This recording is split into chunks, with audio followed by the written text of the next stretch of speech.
கமழும் அந்த அருணகிரி தமிழில் மனம் மகிழ்ந்தாடி நின்ற முருகன்.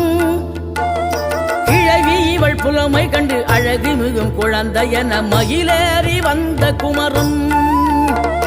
ஆதிசிவன் பிள்ளையன ஆனைமுகன் தம்பியன ஞான பழமான முதல்வன்.